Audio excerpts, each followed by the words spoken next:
Right, Frazan, thanks so much for agreeing to host another one of these conversations. So last time we talked about a number of different things, but at the end, we finished by agreeing to talk about the issue of labels, the usage, especially, we meant by that, the usage of the words Islam and Muslim, uh, and the way in which, well, basically, I see that as problematic for a number of different reasons. So this is something that I have spoken about before, but I think what we're hoping to do here is perhaps explore this in a lot more depth in the coming conversations, its implications, etc. So does that still sound good to you? Sounds great. It's great to be here again for this conversation. And I think a good place to start would be to understand why this is even important. Why does this matter? Many people might be listening and thinking, well, labels is how we do everything. We identify everything through labels, through definitions. That's how we refer to things. So how could you say that we should leave these labels of Islam and Muslim? So, Yeah. So I totally understand. I think the first thing to say is for us all to realize is, which does relate to partly what we were speaking about last time, which is the way in which language shapes our thought. Thought shapes our language, but language shapes our thought. And so when the words that we use to describe things, often things, as we well know, we know in relationship problems, it's often said that the problem is a communication issue, right? Fundamentally, it's always a communication issue. And so uh, language is a vehicle for meaning. We're trying to convey something. The question simply is, both, if you want to say from a scriptural standpoint, as well as from a philosophical standpoint, and then from a pragmatic standpoint, just given the particular context and the linguistic and cultural context in which we're operating, is the usage of these words and their various derivatives moving people closer to God or away, basically, closer to the truth or away from the truth? Is it conveying the meaning, right, that it's supposed to convey?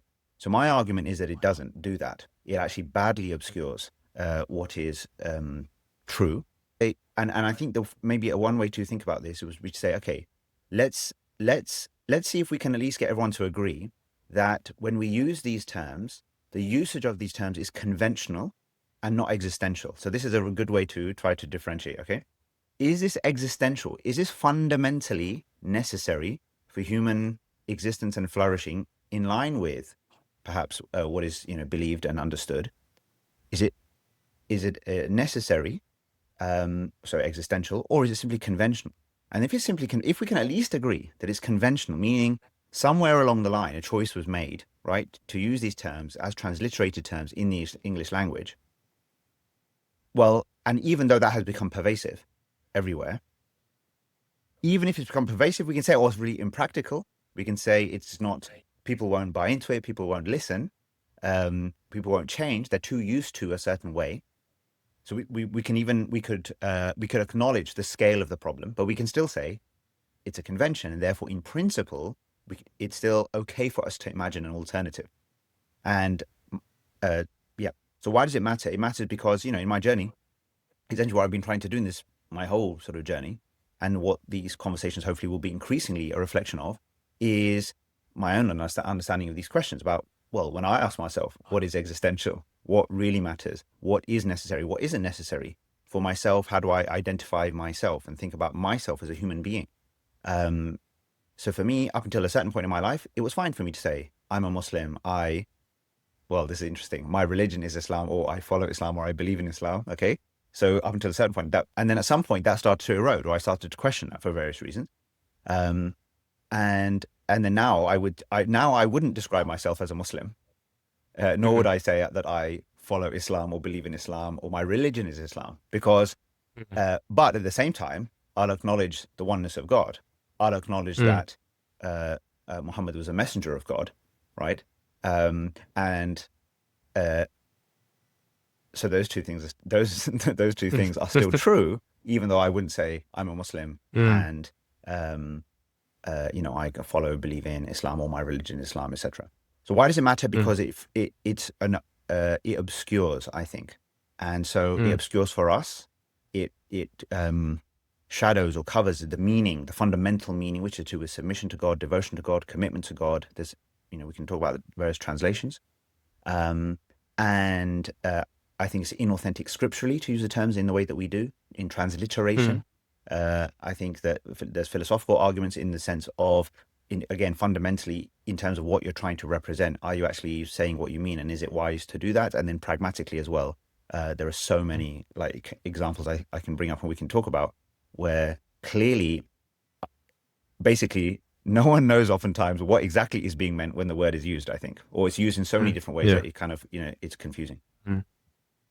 Okay. No, thank you for that premise. So one of the initial questions for me is the problem the usage of a label, or is the problem the label that we are currently using, and therefore you would assign a different label?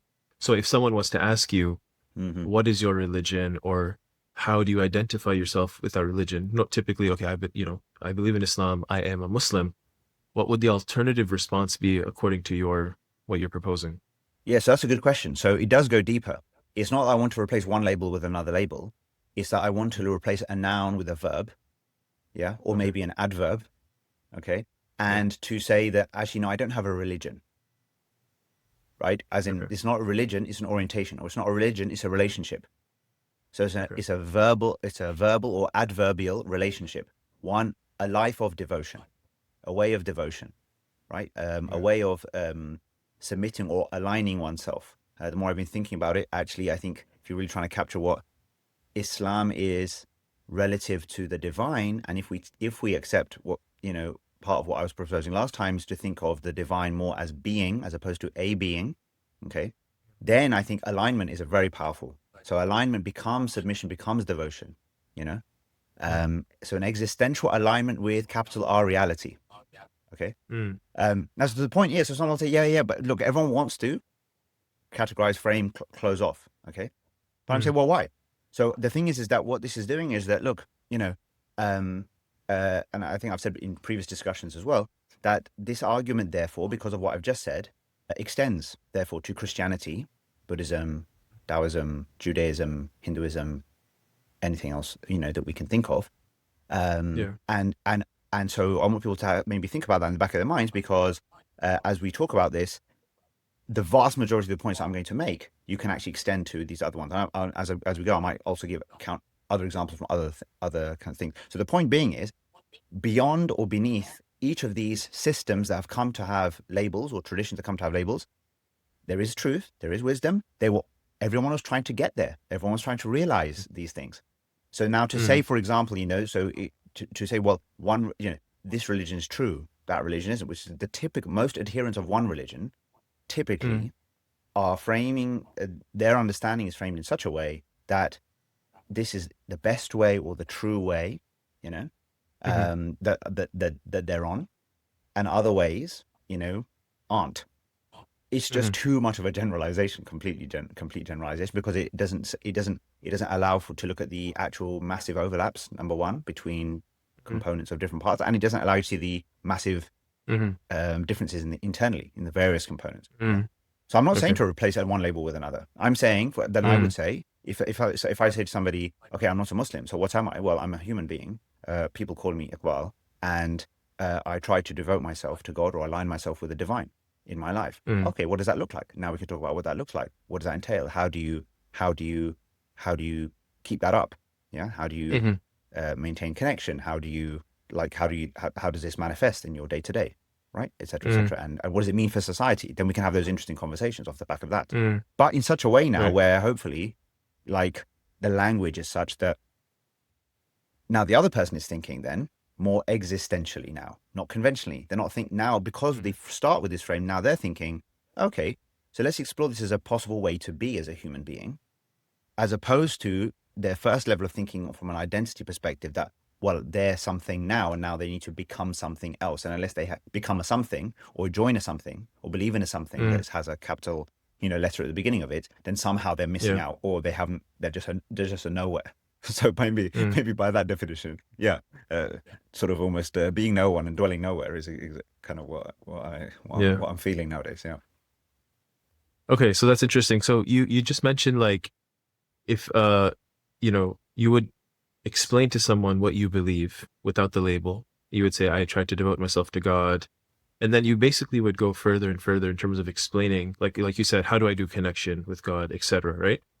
But isn't that essentially, the deeper you get, that's what then creates the distinctions between different people in what they believe, what they practice, and therefore essentially what a quote unquote religion is a set of beliefs and practices that have been sort of, so for example, let's just say there's you and a Christian, a Muslim and a Christian, according to these typical labels. One says, I believe in God, I devote myself to God, I connect with God. The Christian says the same thing. But now the Christian says, yeah, I believe Jesus is God. And you're like, well, I don't believe Jesus is God. You see what I'm saying? So Yeah. now clearly there's a distinction. So how can those two be the same?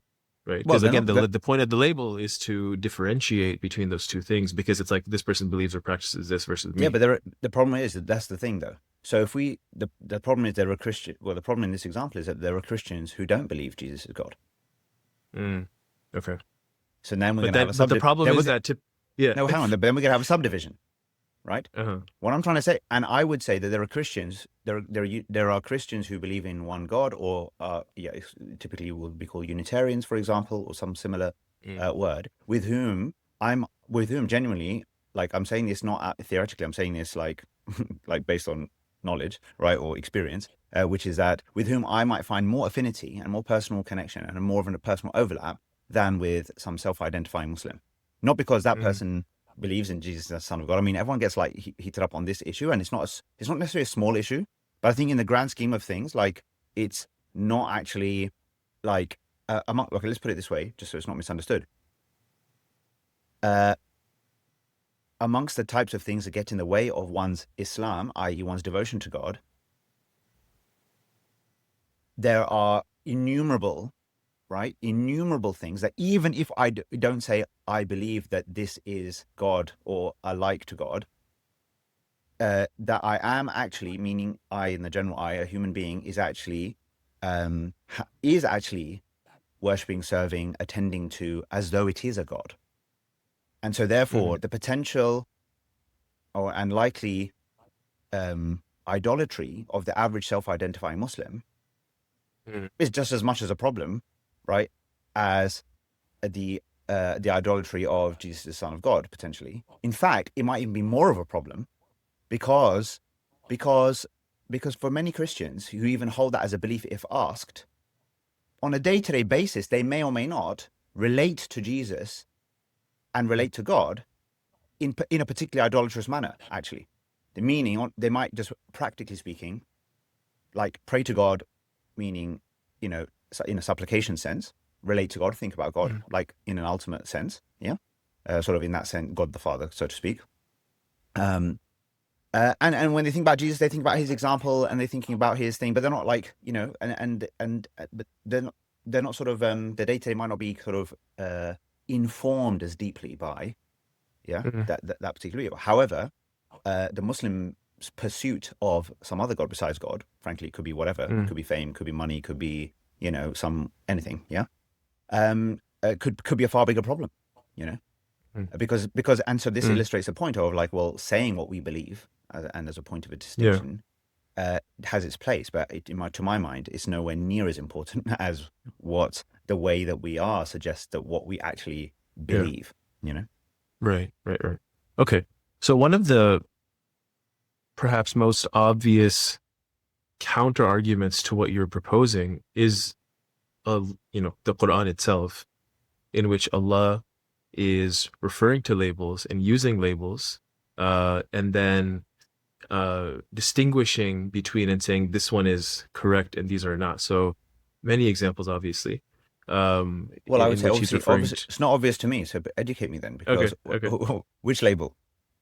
So let's use a couple of examples. So Allah says, "Ba'da a'udhu billahi minash shaitanir rajim," we take refuge with God from Satan, the rejected one. He says, "ما كان إبراهيم يهوديا ولا نصرانيا ولكن كان حنيفا مسلما وما كان من المشركين." So there are four labels in this verse that Abraham is not or was not a Jew nor a Christian. Rather, he was an upright, pure monotheist, or sorry, Muslim. Rather, the word Muslim is used, right? Submitter to God. And he was not amongst the polytheists, right? Of those who associated partners with God. So you have these four labels, and the Muslim is kind of, on one hand, countered against these two labels of Yahud and Nasrani, and then on the other side, Mushrik, right? So these are all four labels. So what do you say about that? Yeah. So here I wouldn't say that they're four labels. Obviously, look, there are four terms, there are four words. Okay, let's start with words, and then let's see whether they constitute labels as we think about labels today, which is in a capitalized sense. Okay. Firstly, what's interesting there is um, nowadays, do we refer to Christians as Nasrani with a capital N, or do we refer to Jews as Yahud with a capital Y? Okay, some people might do that in the latter case sometimes. Sometimes, typically, unfortunately, in a pejorative sense, which is inappropriate and unnecessary, though. Yeah. So the point being is that so that's one indication for a starting point. Since we are speaking in English, would you recommend that because this word seems to be used, Yahud and Nasara seems to be used for Jew and Christian in this revelation, that means that in order to abide by Quranic labeling, as you might put it, that now we should just should not be using it. Why are we using the word Jew and Christian? Why are we not using the word Yahud and Nasara? Okay, like in our general Yeah. discourse in public. Okay, Right. so Right. the fact that we would all agree, I think, that is unnecessary, not just unnecessary, but would be kind of basically like wrong or misleading or silly, frankly, right? So I'm going to say the same argument now for the next part, okay? Because the next part says, okay, walakin kana hanifan musliman. He Abraham was Hanif. Okay, now at the end of the day, which Muslim do you know who goes around saying, I'm Hanif, I'm Hanif, I'm Hanif, I'm not Jew or a Christian, I'm a Hanif? Or if they say, I'm a Hanif Muslim, does anyone say, I'm a Hanif Muslim? A capital H, capital M? No one says that. But again, if you want to be true to Quranic labeling, I mean, that's what it says. Okay. But of course, it's not saying Hanif capital H, it's saying Hanif. It's the idea of purity, a sort of a deep inclination towards, Hanif has the idea of leaning towards, like linguistically leaning towards something. Yeah. So in that sense, and then Musliman, he was either you want to say submissive, subservient, devoted, committed. Related to this is a similar verse, which is interesting because it says, وَقَالُوا كُونُوا هُودًا أَوْ نَصَارَى تَهْتَدُوا. So they say, be Hudan, Jews, or Nasara, or Christians, تَهْتَدُوا, you'll be guided.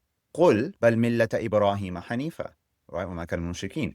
The Prophet, peace be upon him, here receives the inspiration to say, no. He didn't say no, rather Muslims, but no, the way of Abraham. So in fact, here is an inversion. I think in both cases, an inversion. So what we do understand is at the time, the words Yahud and Nasara were being used as labels to capture these groups, right? But actually, the terms that are being used Quranically in the Revelation as the kind of alternative are actually doing two things. They're saying what to say, but also what not to say. I.e., they're kind of taking it out of the frame of group labeling, in my opinion. And Yeah. what it's saying in the second example, an example I gave, or shared off the back of the one you shared, is that it's saying, no, it's the way of Abraham. That's the way. So now it's a different thing, right? So it's a way of Abraham, it's an orientation, the Abrahamic orientation. Some might say Abrahamic monotheism, for example. Right? That's the call. And then there's a whole, and then there's a whole ton of other verses, obviously, to examine. But yeah, that's would be my response to that. Interestingly, just lastly, which is that on that verse that you mentioned, and my one as well, which is very common, is that when it's talking about the Islam of Abraham, it is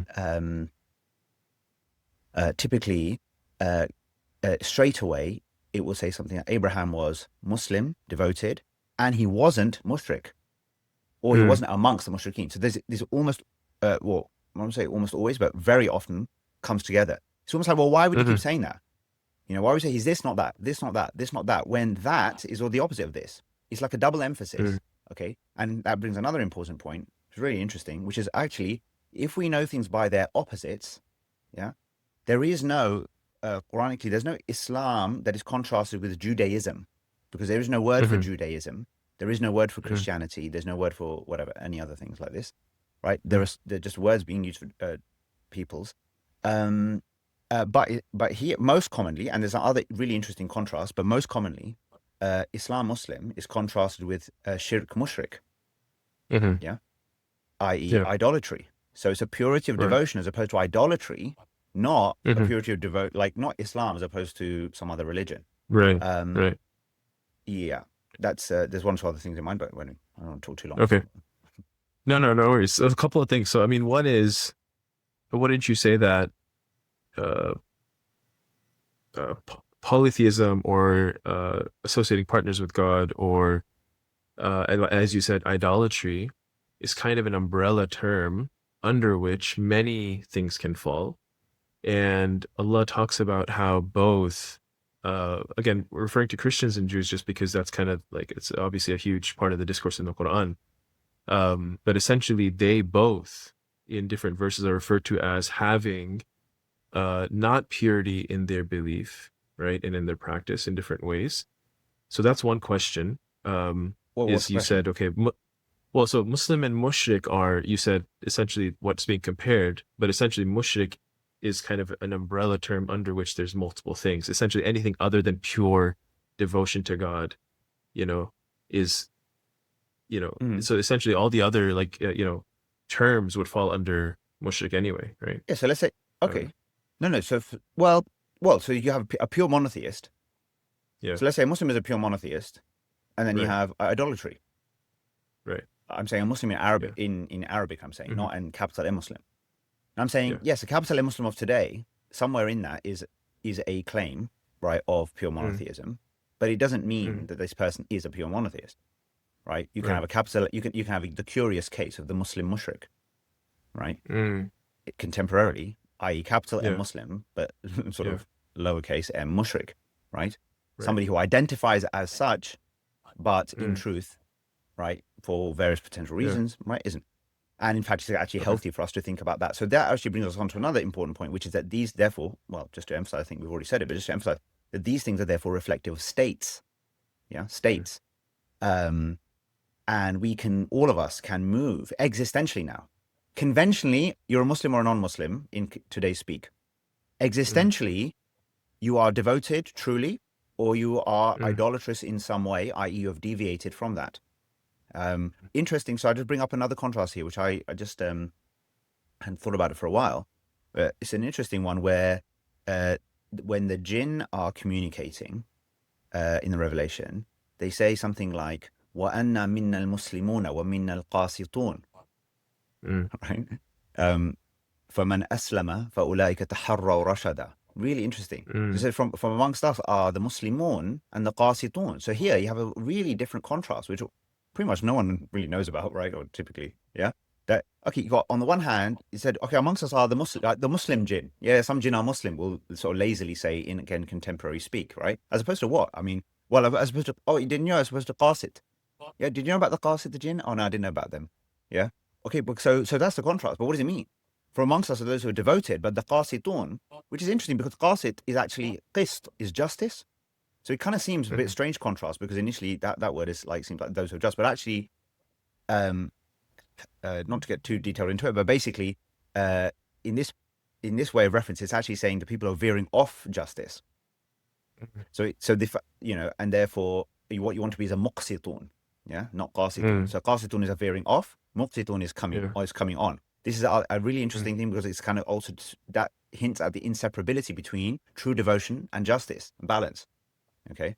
yeah, So anyway, and then it says faman aslam, right? So whoever truly devotes themselves, submits themselves, those are the ones, the harro, which has the idea of a freedom, liberation. They have liberated mm. themselves almost rashada, right, in righteousness or in true guidance. It's very powerful. Yeah. So again, and that's a really interesting way to think about it as well, where basically the the is if we think of Islam as a verbal noun, yeah, devoting, Yeah, submitting, committing, then the verb to devote, to submit, to commit, and then the one who devotes, the one who submits, the one who commits, right? So that's and so the fact that oftentimes even in the verses or the phrases that I would say provide this even stronger potential counter arguments to the point, um, if you look around those verses, you get a much clearer sense, of what is actually being said and referred to, which I think again aligns with this more existential idea. Yeah. mm, Because remember, this is a way for all mm, humanity. It's a way for all humanity. yeah, So the idea that the way for all humanity is captured in an Arabic word, mm, which the only way for which to convey it to everybody should transliterate it, not translate it. Everyone doesn't. I mean, it doesn't make right. sense. As I often say, like the truth So, has to be yeah, communicable in all languages. yes, no, that's, I mean, so I think just to clarify, to make sure I understand correctly, there's essentially or I guess from my perspective, there's two steps that are happening here, right? There are, uh, one is one I'm on completely on the same page with you, which is the first step of not using a transliterated word, right? Like you said, we don't go around and say, oh, that's a Nasara, that's a whatever. Like, we will refer to at the very least the English Jew Christian, right? If that's the appropriate translation. And for Muslim, we don't do that. We just use the translated word. So I'm completely on board that if someone asks you, hey, who are you? What do you believe? Whatever, it should be something like, I'm a submitter to God. I devote myself to God. I try my best, submission to God, etc. 100% I'm on board with you there. The second step is where kind of is I personally have the issue, and I feel like it might result in more issues than, it'll end up sprouting more issues than resolving, basically. Because again, this relates to many practical issues. You know what I mean? So like, Oh, so what is I it? guess Can you explain what you're talking about? What is the second thing? the second thing is essentially not using a label. So, because the Ah, first step is using a label that's actually properly translated and meaningful, right?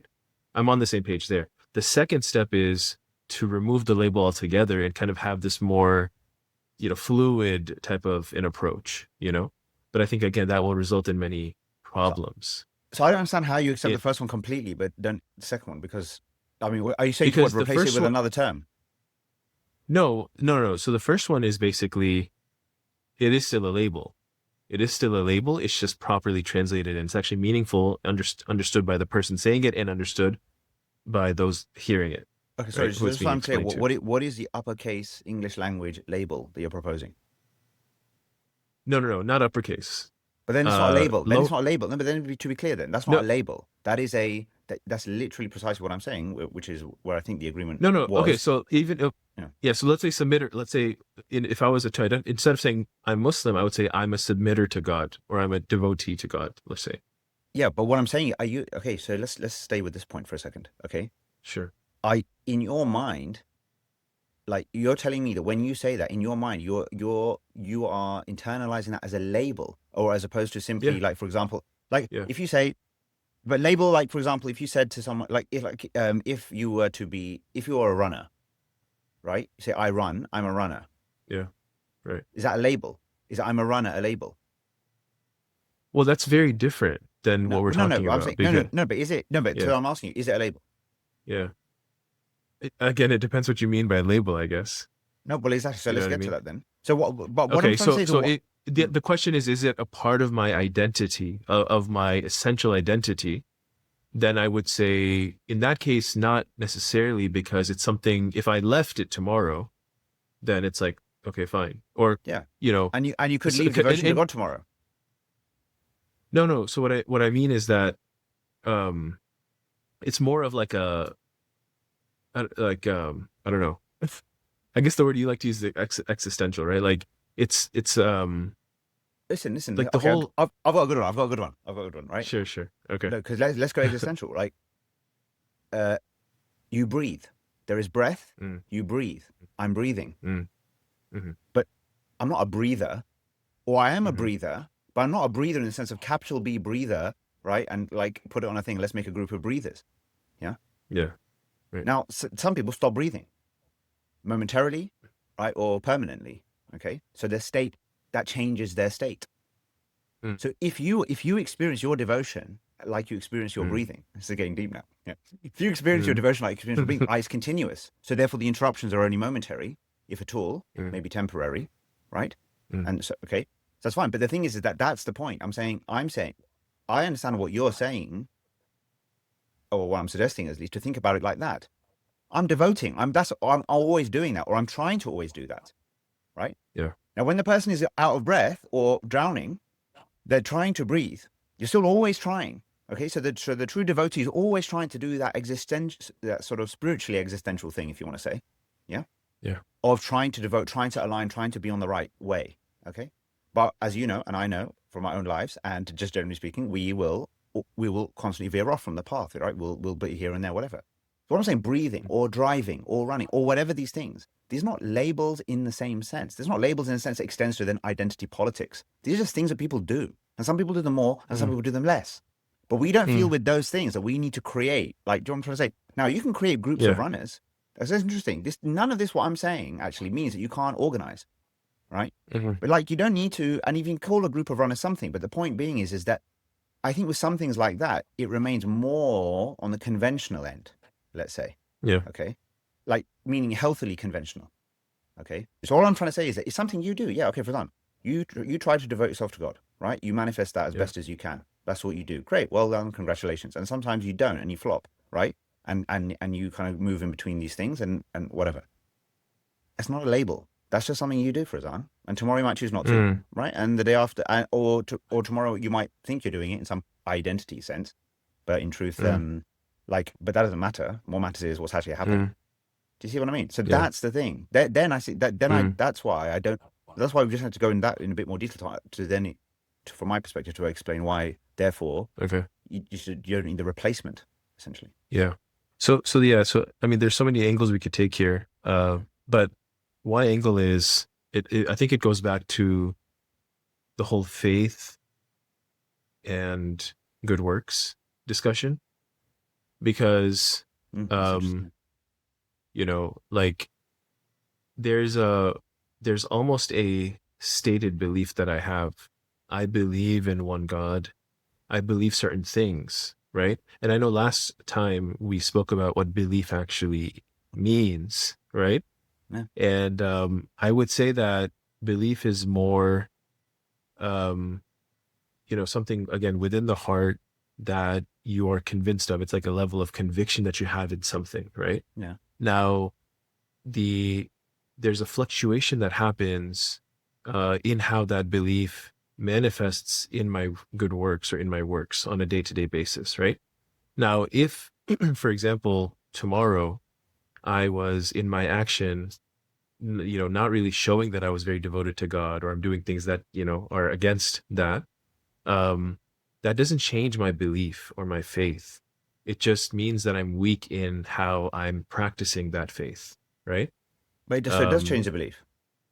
no. So meaning that there's a base, almost like a baseline belief that I have, right? Like, which is that, But this is like, where I this is where know, the fundamental. Yeah, yeah. this is the fundamental misunderstanding. I think this is one of the fundamental misunderstanding, right? Which is that, look, what about if we switch this? What about if we say, okay, that, like, again, existentially speaking, right? It doesn't. That's what I'm trying to say. A baseline claim is not the point. The point is every moment's a new moment, and what's happening in this moment. What I Mhm. said yesterday, why does that matter? Okay, like, take a really extreme example. Okay, like, somebody says today, I'm a really peaceful person. I'm so peaceful. I'm a peaceful person. I only wish peace for everybody. Okay. Mhm. Tomorrow, that person murders 10 people. Mhm. Is the claim that they made yesterday at all relevant to what's happened, like, the next day? No, it's just not relevant. Like, it doesn't matter. But I have a baseline of peace. I've got a baseline of being peaceful, right?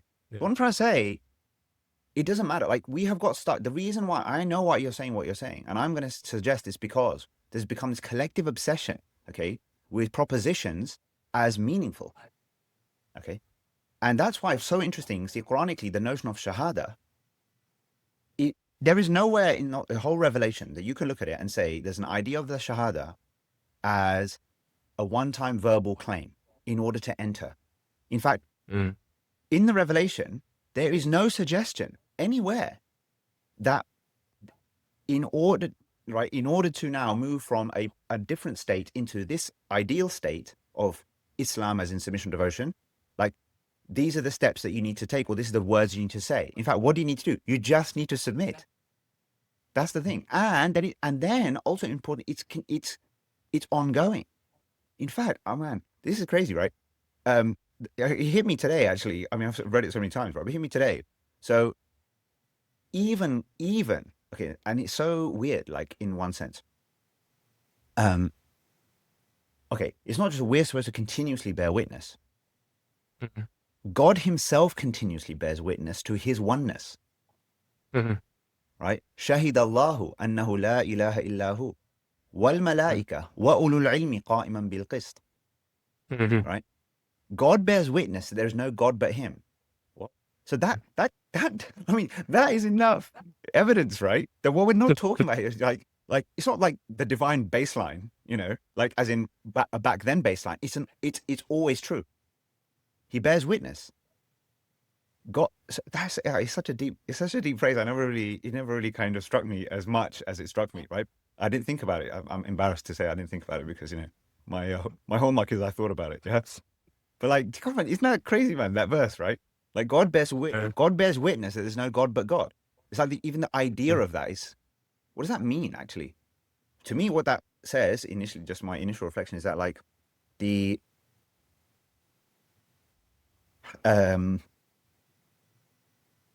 yeah uh the to put it in the language of last time, that being, yeah, being is or reality is reflective of one being and one reality, essentially.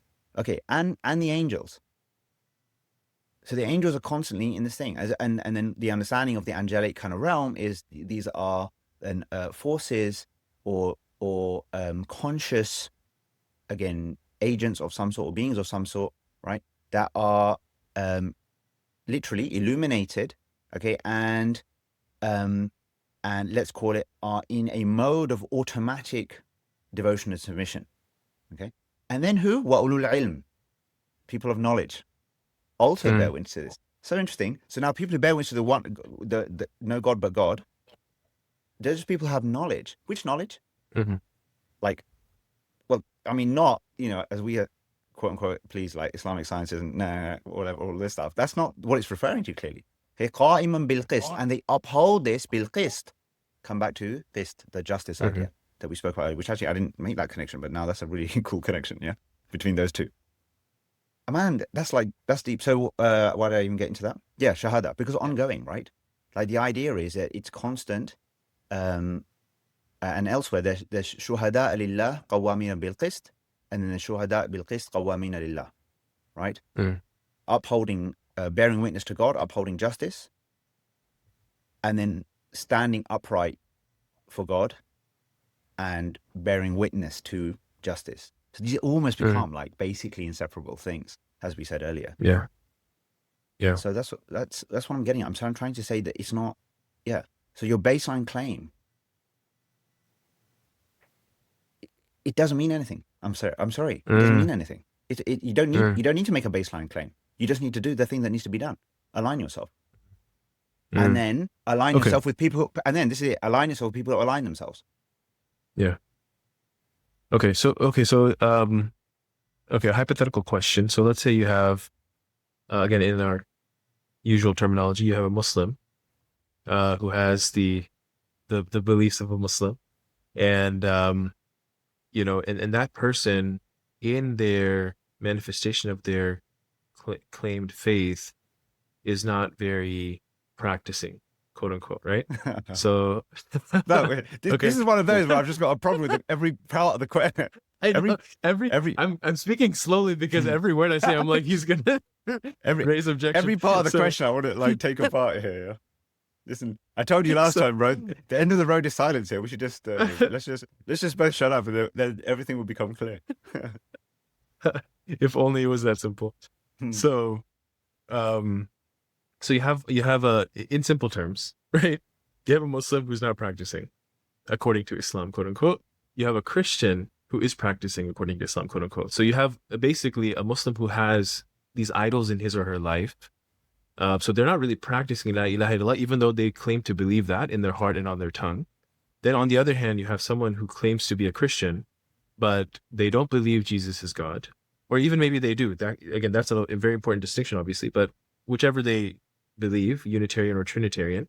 Well, let's say keep the Unitarian for now, just to keep it simple. Yeah. Sure, fair enough. So a Unitarian, and they basically, are essentially practicing, very, you could say in a manner that shows their devotion to God and how they treat the creation, et cetera, right? So who is better, or who? I don't know if that's the right question, but like basically, what would you say about these two people? Like, pronounce judgment on these people. Yes, of course. That's obviously my role. No, look, at the end of the day, like, look, we know what the standard is. The standard is alignment, right? Okay, look, straight path is so good for this, and the journey analogy is so good for this. Like just driving, I think we can't remember if we mentioned it last time, but it's so useful for this idea, right? They're aligned. The road goes this way, that way, the other way. Sometimes you have to take diversions, whatever. The point is, you know where the destination is, and you're trying to get there, and you're trying to stay on track, literally. Okay, that's literally it. It's as simple as that. So the question basically is, I don't care what you call yourself. Are you on track? Yeah. Like why does that Yeah. matter? You know, in that analogy, the name of the drive and the type of car is not as important as I'm on the road. So Yeah. why don't we get to the substance of what we're talking about? This is the point, right? Okay. I wonder So if just yeah. go on. Yeah. So, but Sorry, I I think just this is a follow a useful. quick. Yeah. Okay. Sorry. Go. You go. You go. Yeah. There's a bit of a lag. No, so yeah, just a quick follow up would be like it. Again, it seems simple when you just refer to it in this sort of like just one angle, right? But then when it's interesting that you said, oh well, let's just keep it simple. Okay, that this person is a Unitarian, right? But once you introduce other things like, okay, there's 2 or 3 simple examples. Okay, this person believes that Jesus is God, or they believe in the Trinity. That's number one.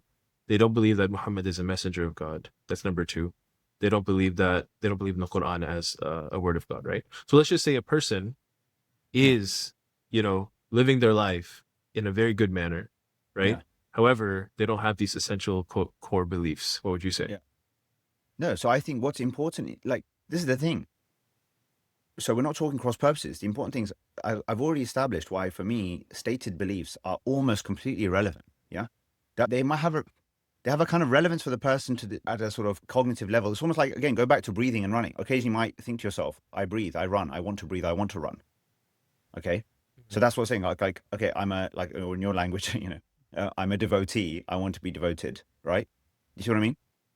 So Yeah. that's your belief or your claim. Right? It's like, for example, look, it's like in the prayer, for example, iyyaka na'budu wa iyyaka nasta'in. Okay? Why is that useful? Why is it useful to say you alone we serve, or you alone we ask for help? It's not a belief. It's not a belief, right? You're saying Mm, you're making a claim in order to, like, it's like an affirmation almost, yeah? And you're trying to remind yourself about something. So and importantly then also in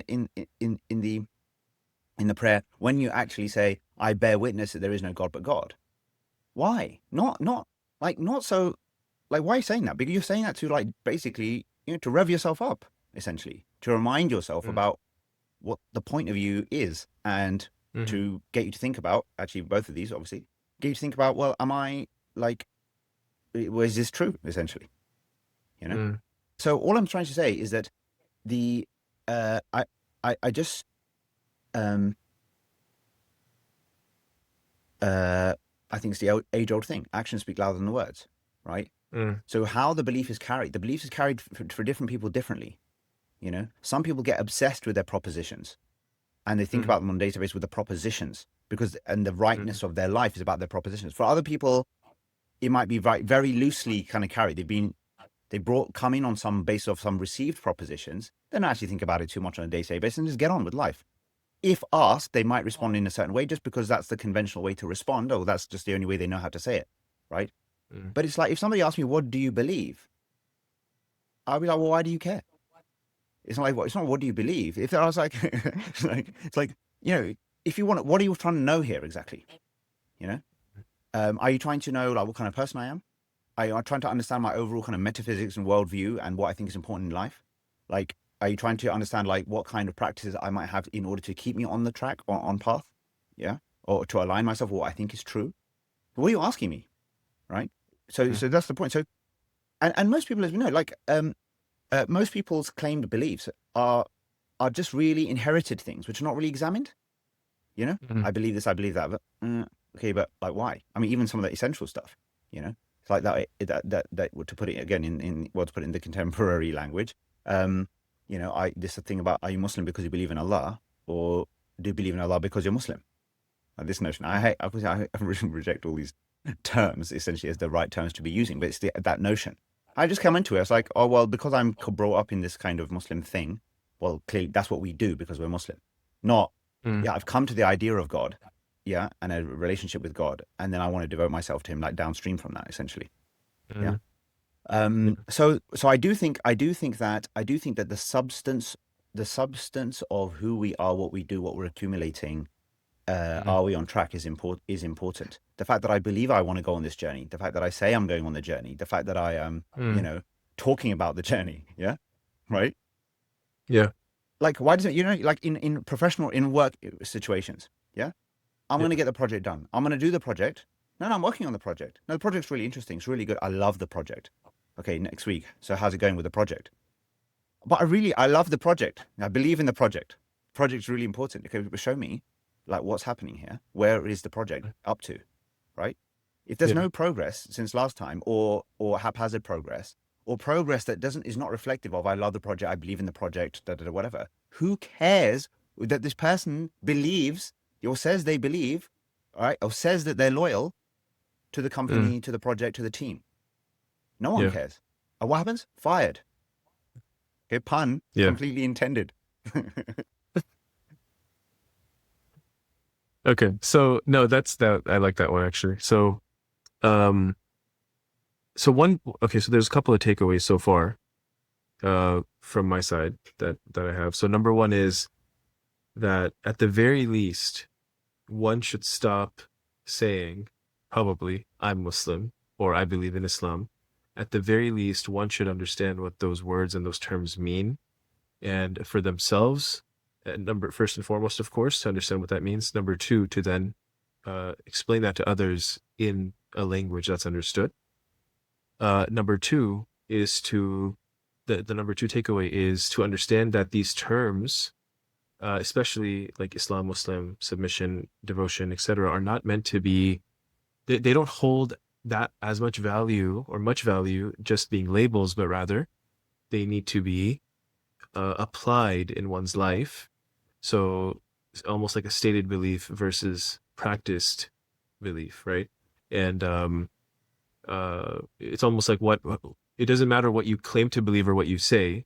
It matters what you're actually doing and how you show what you believe, if that makes sense, right? So those are pretty much the two main takeaways thus far. One verse that came to mind as we were discussing this, from some of the previous points, is in which Allah says, "قُلْ تَعَالَوْا," in the context of the people of the book. He says, "قُلْ تَعَالَوْا إِلَى كَلِمَةٍ سَوَاءٍ بَيْنَنَا وَبَيْنَكُمْ أَلَّا نَعْبُدَ إِلَّا اللَّهَ وَلَا نُشْرِكَ بِهِ شَيْئًا وَلَا يَتَّخِذَ بَعْضُنَا بَعْضًا أَرْبَابًا مِنْ دُونِ اللَّهِ فَإِنْ تَوَلَّوْا فَقُولُوا اشْهَدُوا بِأَنَّا مُسْلِمُونَ." Very interesting, right? The word Mm-hmm. ishhadu once again comes. So I'll let you translate it, for the audience. But basically, Allah is telling us to tell the people of the book, namely the Jews and the Christians, to come together, to unite, in a sense, on a common word, which is that we don't believe in anyone except God, It right? doesn't That say that. essentially the Shahada. It doesn't say we don't Allah believe in na'budu anyone illa except. Allah. Yeah, we don't worship Sorry, or serve. excuse me. That's really Yes. important. Yes, This is sorry. the point, We right? don't worship and serve. No, you're right. You're right. Yeah, actually, yes, you're right. Yeah. First. Go ahead. No, Yeah. it's fine. So yeah, so you're correct. So it's There's great you both. brought. Sorry. There's both actually action and belief. Interestingly, Well, the let action me comes first, let's and translate the then verse. yeah, Let's translate the verse sure, clearly. sure. So Yeah. then, Go ahead. so yes, so say تعالوا إلى كلمة, yeah, come to a common word between us and you. ألا Mm, نعبد إلا الله, right? That we will not serve or worship uh, any except for God. ولا نشرك به شيئا. mm, We won't ascribe any partners to him. ولا يتخذ بعضنا بعضا أربابا من دون الله. That's so interesting because that's saying let none of us take others amongst us as lords besides God, which is a clear mm. reference, it seems to me, to this idea is referenced elsewhere about priests, Yes. monks, rabbis, and frankly, then even prophets. Yeah. So there's one God, and there's people who call to that God, our ambassadors, messengers, right, towards that God. Um, so that's the common word, right? One God, la ilaha illallah, pure. There, Yes. even the notion of, okay, about Muhammad Rasulullah as a Shahada point isn't really meant, it's not the point in a sense. It kind Yeah. of, like, I really want to come to that actually. That's a really, again, Yeah. I know. little bit of a sensitive one, but I really want to come to that point in the context of all this discussion. It's really important. But there's no mention of any of that here. It's just saying it's really simple. It's beautiful, actually. It's just so clear and simple, right? It's just come to this. And then if they turn away, what should you say? Plural at that point, I think. Yeah, قولوا. Yes, that's right. there, the bear witness is not saying we bear witness. It's saying you should bear witness. It's saying to those who do submit themselves to the one God, and don't ascribe partners and don't take up other people as gods besides God or lords besides God. It's saying that people who are truly devoted say to those other people, you bear witness, or basically Right. realize that we are devoted. Mm-hmm. بِأَنَّا مُسْلِمُونَ. Okay, but again, Yes. that we are truly devoted, as opposed to mushrikun, which is clearly what's the problem in the thing. Yeah. So Yeah. the shirk there's also interesting because it's also clearly referring to a different type of shirk. It's not just idolatry. It's not just about Jesus, Son of God, right? In some belief sense, it's about an actual, like, that's the thing. True shirk is a lived shirk. True shirk is a manifested shirk, just as true Islam is a manifested Islam, right? Yeah. That's really the point. Like, it's not this obsession with. I would actually go. I think um, I think I do feel okay to say that, like, we just almost completely need to drop the idea that what you say you believe is in any way important. It's not even like so important to a little bit. It's just completely irrelevant. Yeah, meaning as a belief. Yeah. Yeah, like, I think we just take it out of that bucket. Basically, it's not like and think about this as we're giving some examples, just like normal life, right? Like, we want to integrate this with just how you do life. Okay, it's life. That's what we're discussing is life, capital L. Okay, and language and the linguistic synchronicity. Yeah, that's the word I'm looking for, between how we talk about these things and how we talk about everything else, so that you're not have this internal dissonance. That's why these breathing and running and these kind of examples. So how do we talk about these just other things that we do? Okay, um, that's the language that we want, and that's what was happening then.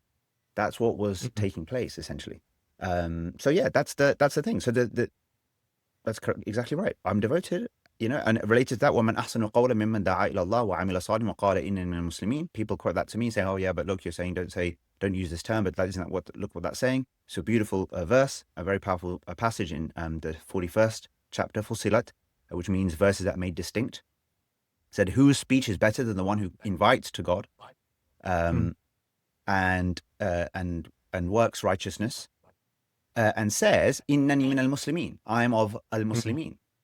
Well, first Mm-hmm. of all, if you want to, again, be authentic to the Arabic and all of this, why don't you say, like, I am of the, why don't you literally say, I am of the Innani min al-Muslimin? In fact, why don't you say the whole thing in Arabic? Yeah, Innani min al-Muslimin, you know? Why have we just chosen, why not transliterate the whole lot of it? Um, Yeah. and then you say, okay, fine, no, indeed, I am of al-Muslimin, i.e. the Muslims, but it's not, again, it's not, in the context, it's not saying, it's just saying, I'm just of those who I'm fully devoted to God, right? And it's connecting that to the working of righteousness, and connecting that to inviting others to the one God. Um, yeah, Okay. Yeah. Another, of course, famous example is "Huwa sammakum al-Muslimin." Uh, he has named you, mm, those who submit or submitters. So, yes, any commentary there? yeah, absolutely. So this is important. So, as usual, we need to look at the words after and before. So immediately after that, it says min qabl, right? Wa fi hadha. So this is the last verse of Surah Al-Hajj, 22nd chapter. So he has named you. Okay, let's go with that translation for now. Fine. Al-Muslimin. Yeah, referred to as Al-Muslimin, whatever. Okay. Min qabl wa fi hadha, before and in this. So that means that the word has been used prior to describe basically people who are on track. Yeah. But I didn't make this point before. But when we were talking about Abraham as Muslim in the Arabic, in the Revelation, and he's just mentioned just in this other verse that that we're talking about now, just prior to that phrase. Of course, the type of language at that time, right, was not the Arabic of 7th century Arabia, right? So then and all the other prophets that are mentioned associated with the idea of Muslim, Noah, Lot, I mean, look, tons of them, right? There's a whole load. Like, it's that typical thing of, you would typically see these kind of, the stalls where you would see this kind of thing up, and it would say, oh, all of these, all the prophets were Muslim. And we'll say all the prophets were Yeah. Muslim, capital M, right? And then we'll Right. mention everybody, Noah, who the Lot, Jesus, Moses, etc., Abraham, etc., etc. Right? They'll all be mentioned as, all of them were Muslim. Now, Yeah. again, like, look how that's a great example of just how kind of, frankly, confusing that message is in a way, right? Like, no, all of them were devoted to one God. That is super clear. They're all devoted to one God. They weren't they weren't Muslim. You're applying your sense of your own identity now back to them. That they didn't think about their identity in the way that you're thinking about your Muslim identity, but then you're saying that they're you. That you want to make them like you now. Why don't you make yourself like like them? Yeah. Stop converting the prophets to your religion, yeah, and convert yourself to their way, right? Which is basically that they were devoted to God. Now, in all their various languages, in Hebrew and in Aramaic and and it's complex. Like there's all mixtures of different things in that region. Okay, they're all sort of Semitic and it's connected and related. I understand that, but the point here is that it's not the word that matters as a label or an identity as much as the actual, again, what's it actually getting at here. And this reference to us being al-Muslimin is then mentioned as the reason why we have that, or we are marked out as those who are devoted to God, is so that the messenger can be a witness amongst you, you can be a witness amongst people. Okay. That's it. That's what we should. That's what we should do. Fine. So we should bear witness to the one God. And in order to do that, like any prophet did it, and it's an important related point. In order to do that, like any prophet did it, if that's the examples, those are the examples that we are trying to infer or take from, then you will do that in the linguistic and cultural context of your situation. And then we just need to remind ourselves we're in English-speaking places, right? Those of us who are anyway. And so, fine. So therefore, like, I'm not making the case, for example, that in Arabia, that the references should change, right? I'm not saying, of course, see, if I was making that case, then we might have a problem, okay? But I'm not doing that. I'm just saying, and I'm not saying that it needs to be those who are devoted to God in Bahasa, or in Indonesia, or in any other, or in Portuguese, right? Or Chinese or whatever. Just the relevant thing for that. The relevant thing for that place. Yeah. Okay, so that's interesting. So that makes sense. I think again there are two different discussions happening. I'm very clear on the first discussion, which is all around meaningful references, understanding English because we are in an English society, etc. I agree with that completely, right? As I said. However, it's interesting that you mentioned, well, if you're in a country in which the prominent language, the main language is Arabic, right? Based on what you said earlier about like even how you would refer to yourself, right? Like wouldn't like yeah, like if someone asks someone in Arab, what do you believe? They would say, oh, like I believe in, they would say it in Arabic, but they would say innani min al-muslimin. I believe But in look, Islam. no. Look what you almost said there. No, they wouldn't. You will never gonna find. And I'm Muslim. Okay. They would say, and I'm Muslim. They would say, and I'm No, Muslim. wait a second. No, but wait a second. This is the key point, right? If they say "ana min al-muslimin" or "ana muslimun," okay, that's perfectly fine in Arabic. That's because it works in Arabic. It Yeah. depends depending on what else they're exposed to and how they're framing that. But if they're framing that in the way that we've discussed from these verses, right? Right. Then fine. There is a way, even in Arabic, to misframe it for sure. Because if you're framing Yeah, that as of a course. label, Yeah. an identity, as opposed to whatever, it doesn't Right. matter what language you use, right? Arabic's not going to save you. Okay. Arabic's not a Right. precondition It's, to like being on track yeah. by any means. It's a So capital meme versus lowercase meme, so. well, exactly. But this is an interesting thing, and that's No, I'm by the way just, another really important point because look at the fact, the fact that I think I can't remember again if we said it last time, but the fact different linguistic structures affect the way that we think about certain things, yeah. right? Right. And Yeah. so like if you look at like I was reading some stuff about the Chinese language and how it's much more like it's derived fundamentally from the idea of pictures. It's kind of a pictorial representations of things, so different as a vibe, to obviously what we have, and such that nouns and verbs almost become interchangeable sometimes, whereas we have in English, of course, strict distinctions in oftentimes between these things. Okay, in Arabic with the definite and indefinite, there's definite in indefinite, but that doesn't necessarily always tell you about proper or improper noun as far as English is concerned. You might have an al something in Arabic, which is clearly not like capital H. Like so yeah, I was thinking al bayt. Yeah, okay. The house is still lowercase h house. So al Islam can still be lowercase, d devotional s submission, right? Yes. Yes. Anyway, Yeah. so yeah. Um, were you going to So say here's more on the that point? question. Yeah, Yeah. yeah. So here's my question basically, that if a person says, I guess the question is, if a person says, and I'm Muslim, you know, or whatever, way they And by the say way, it, and wait, but just sorry, it I need to say one thing there because you said believe. yeah, You said twice, 2 or 3 times, believe in Islam. Sometimes, yeah. sometimes knowing, I think that's erroneous, and once or twice you Yes, convinced me yes. that you actually do believe in Islam. The in the revelation, of course, there is no iman bil Right, Islam. You can't believe in right. That's Islam, right. okay? Because there's iman billah. So you are Yeah, saying, oh, in Arabia, someone's asked, "What do you believe?" The person will be like, "Amantu billah." right, I right, believe in right. God. Yeah, correct answer. Ding. Yes. Right? Like, no, No, no, yes, you're if, right. if anyone's saying I'm to Bil Islam, like, well, I really don't think so. Like, in fact, they would, Right. I mean, they would be thinking, what are you on about? Yeah, Whereas in English, we're always yeah, saying that. In fact, I want to reel off a list in a minute of like a ton of phrases which we use nowadays, which yes, just have no, like, they don't make any sense. Like, if you want to be yeah, authentic to anything, they don't make any sense. They're just obscuring of the truth and everything. Go on. yeah. Sorry. Okay, so for this person who, I guess again, in this is a good example because what we've talked about thus far in this specific example of this person saying, "And I'm Muslim," that's more so the whole discussion number one. Discussion number two is the person wouldn't even say anything that could be perceived as a label.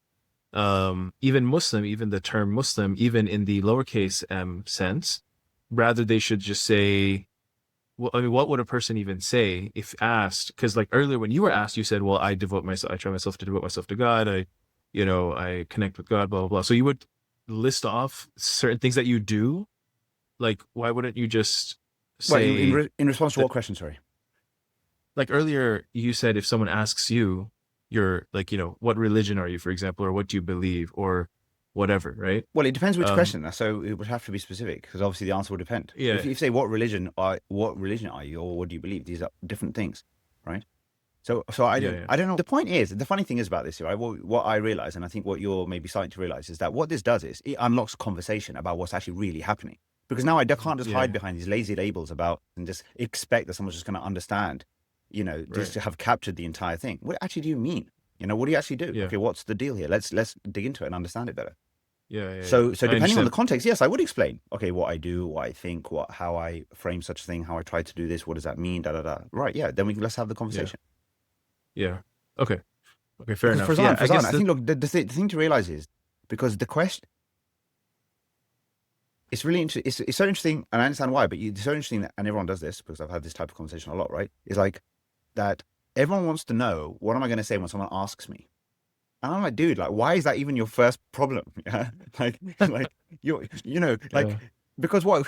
Because what? So I can just prove my status or my place, in yeah, a sense. exactly. That's the thing, right? That's the But whole we don't point of need to this do whole thing, that. But which why do you, is no? But why do you need to do that? because knowing that simple thing, almost like then allows you to make sense of things, because that's what the point of labels is, once again, right? No, knowing who? Is No, but no, to it doesn't though. That's what I'm saying. It doesn't allow that. I'm saying you're saying that, but I'm saying the opposite. It actually doesn't allow you to make yeah, sense of things. You use a right, right, label right. It's that doesn't almost like allow a you to. barrier, actually. Yeah, It's almost like a deterrent, actually. it's Yeah, not almost. It is it is. Yeah, because if you say because look, the questions that you are giving examples of to which you were then discussing responses are actually fundamentally what are they asking? What is the dialogue in that situation about? The dialogue is about what what do you make of what we're doing here? What we should mm, be doing here? They're just fundamental existential questions. Cool. Let's yeah, discuss fundamental existential questions and how we approach life, right? yeah. But then they have As human to human, yeah, right? Now they have practices. Okay, fine. They have practices, but this is the issue. Muslims, not all Muslims share. If we acknowledge what we said before about belief and stated belief, right, being frankly irrelevant, right, in existential terms, not all Muslims can say that as individuals in an individual conversation that they practice, that they hmm, pray, or they give zakah, or they fast, or they don't do this or do that, because they're just right, unique human beings that are either on track or off track. They don't speak for Islam, right? yeah, And their label of capital M Muslim tells you nothing. So if that person says I'm a Muslim, that tells you nothing about them actually. The only thing you well, know for yes sure. and no. No, Yes and one second. no. No. I would say no. The only thing it tells you for sure, meaning the only thing you can be absolutely sure of that it tells you is that they'll say, I believe there's no God but God, and Muhammad is a messenger of God. That's all. Mm, That's all. Like, that's the lowest common denominator. But as we've already mm, discussed at some length, that's kind of irrelevant. So then it actually basically tells you nothing, because it doesn't tell you, like, is this a person, like, is this someone I'd like to marry? Is this someone I want to do business with? Is this someone I can trust? Is it someone who prays, who doesn't pray, who's generous, who isn't, who gets angry, who is calm, who is what? Like, that doesn't tell me anything about them. What's the mm, utility? Like, in real life terms, yeah, what is the utility then, therefore, of the label precisely? mm. Like, it's blocking us. Like, it's especially now the identity politics and the group stuff that takes place around it. It's not just a barrier to proper understanding. It's a barrier to, like the perception of fellow human beings as human beings Right, in an right. existential sense, because we have already, like, established a kind of frames and labels, and has basically already divided up everyone up into very specific tribes that in reality don't mean specific things for all the people within that. In fact, we also, like, people will complain about the fact that, like, I'm not one of them, right? Right. You know, like the so-called, Muslim or so-called whoever, frankly, yeah, does what they Yeah. do. The mistake is to kind of like category-wise lump this thing, action, person, whatever, with this entire thing, right? Mm, It's just not useful. So even at the national or international political level, it is extremely damaging. To give you an mm, example, like a common example, look how silly these things sound when you actually then, like, break them down. Yeah. mm, Can Islam survive in the West, or is there a clash between Islam and the West? Okay, you've got two terms here. All right. The West, which also is it's again conventionally, as a convention, it has utility, but it's exactly the same argument, right? It speaks of, like, the philosophy, the traditions, the customs, and the ideas and civilization of certain places or whatever. But there's no real clean lines. Aren't Muslims always making the argument about, like, well, like, if it wasn't for Muslims, you wouldn't have this. And if it wasn't for Muslims, you wouldn't have that. But this and that are associated as part and parcel of Western civilization. So, I mean, like, which one do you want now? Do you want to say Islam's different to the West? Or do you want to say that the West owes Islam? Or what are you exactly saying here?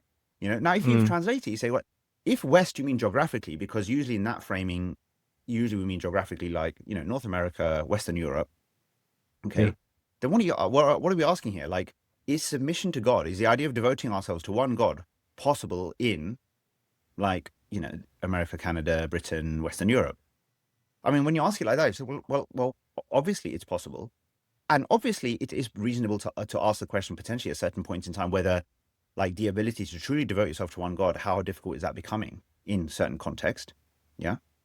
Um, but to set it up at these two necessarily opposing things, there's a lot about the West, which is perfectly quote unquote Islamic. Okay, if you want to again use this Right. messed up terminology, right?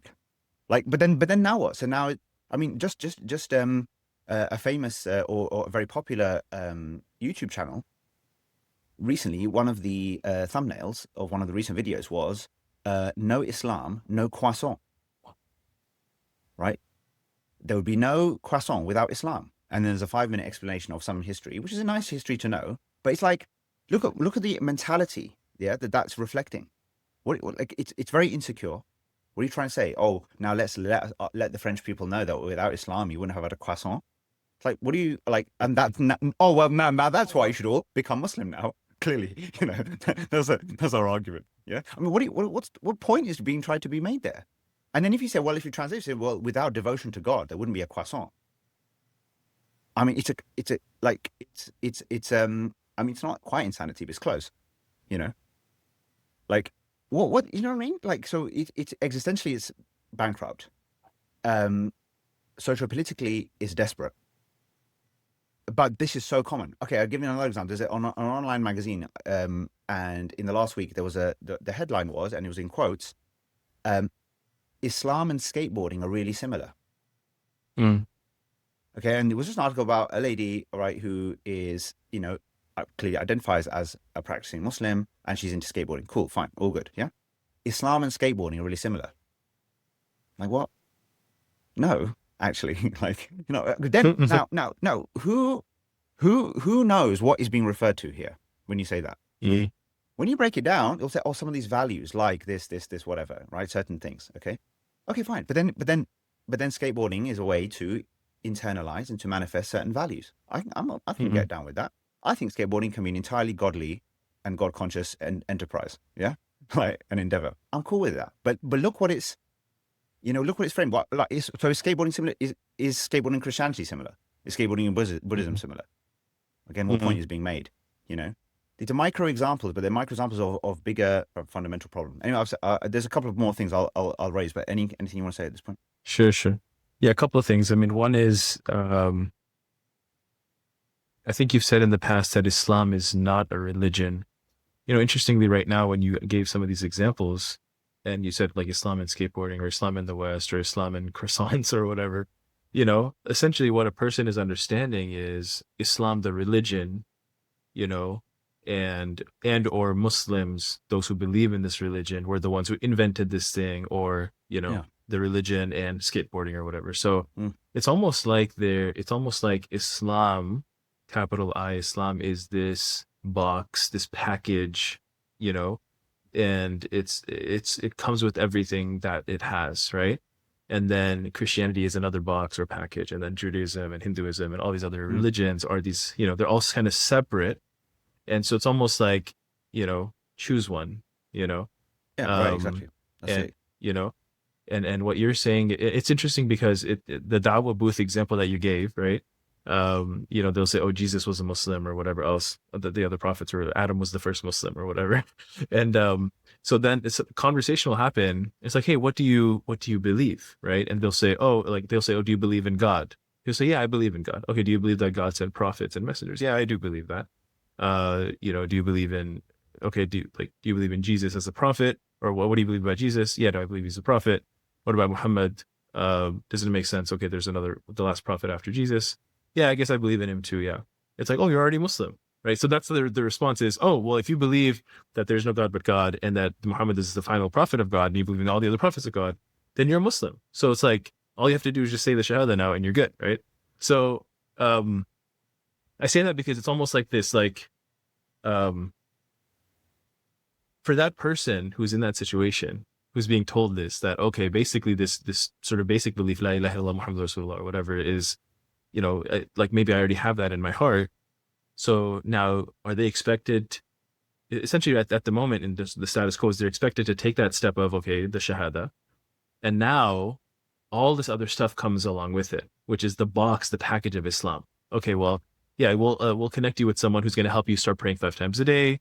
And, oh yeah, you should start reading the Quran if you haven't already, and you should start doing this. And, oh, if you're a woman, yeah, hijab at some point. So it's like there's so much stuff, right? And none of that is things you would have in the Christianity box, or much of it, especially in practice, wouldn't be in the Christianity box. And you know what I mean? So I don't know. I'm just trying to make sense of all this because there's just a lot there. I don't know. Yeah. No. Sure. I Well. don't know if there's a question. It's just more like trying to make sense of, okay, here's the way things are. And it kind of makes sense the way things are. But while you're almost saying like, no, there's actually this huge box. And like, I don't know. And there's like some little boxes, but they all kind of have, there's a lot more commonality than differences between them. I don't know. Like, Yeah. There's true devotion to God, right? And there's a ways of aligning yourself so that you're truly devoted to God or aligned with reality. Okay, you're on track. Mm. That's it. What you believe, what you say you believe, what you call yourself does not inform in truth, in reality, right? Mhm. Like that, and it's not a precondition. So even in that case, oh, you believe this? Do you believe this? Do you believe this? Oh, then you're Muslim. That comes nonsense. It's just such a nonsense. It's not you Mm. believe, because that doesn't even make sense. Like that's not how it works. It's not you believe, now you're Muslim. Mhm. That doesn't, like, if you, that, I mean, that is in a revelatory sense, that is total nonsense. Like, it's no bearing, right? It's literally like Abrahamic submission. إِذْ قَالَ لَهُ رَبُّهُ أَسْلِمْ قَالَ أَسْلَمْتُ رَبِّ الْعَالَمِينَ. Whenever his Lord said to him, submit yourself, devote yourself, he said, I submit myself to the Lord of everything that exists. It's an ongoing process. Yeah, it's a constant it's an it's a constant doing. So the question should be, is like, it's so interesting. Like the whole dynamic of that conversation should simply be about, how's it going, man, in your life? Like, what's happening in your life? Mm, Like, where do you think you're going? mm, What do you think it's all about? What do you think it's all for? Right? mm, Right? It's just this thing which is so popular online of like the whole thing is a win is move from this camp to this camp or no camp to this camp. right, Right? right. Yeah. That is not a win. That is not a win. That doesn't mean anything. And the fact that that's being done on that way is the start of potentially many problems and difficulties. And some people might find their way into truly devoting themselves to one God and be able to make these separations and distinctions properly. But many people won't, right? And it's unnecessary. The whole framing is wrong. A useful way to think about some of this is martial arts. Yeah. If I Mm, say to you which martial arts is true, you'll be like, "What you want about? What do you want to know? What martial arts is effective?" Okay. All martial arts fundamentally are trying to do the same thing. mm, Okay. Like it's not meaningful, even though people mm, do, and they do get tribal about it. If you know anything about this world, right? They do get tribal about it. Like, judo's better than karate. Yeah. Jiu-jitsu is better than Wing Chun, mm, right? I mean, now the fact that this is an interesting analogy, okay, is that you can, okay, there's a few things. They're all for the same reason, okay? Attack and defense. In most cases, these things came out of places where this kind of some sort of worldview or metaphysical worldview or shared system of understanding about what is going on is there, and then mm, an embodied way to reflect, okay, the most effective way of attack and defense relative to that culture and place and whatever. Okay, fine. So it's a natural extension of the rest of it's part and parcel of your whole life, right? And mm, so and just part and parcel of what it means to be an effective or rounded human being.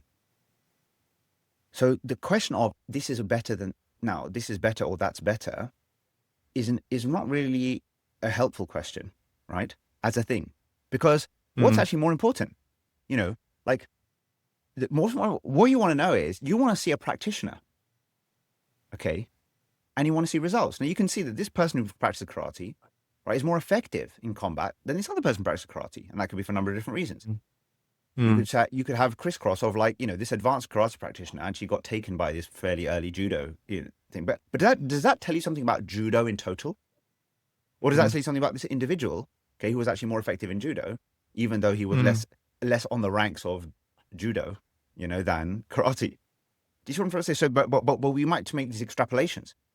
Oh, now mm, one Muslim is known as a victory for Islam, and like there's this, but that's not the point. The point is like you want to be effective. Now we know that also you have the idea of mixed martial arts. mm, Okay, you have the idea like if you're on a meta level, okay, somebody who's practiced and who's like in one particular thing, they haven't had much exposure to anything else. They know from a distance I haven't even heard of maybe, and later on down the line they learn of different ways of combat. Right now, there's two ways they can posture themselves. Right, like we were discussing last time. You can be defensive about that. In this case, defensive is quite an apt word. Yeah, you can be defensive about it, or you can be fascinated by it.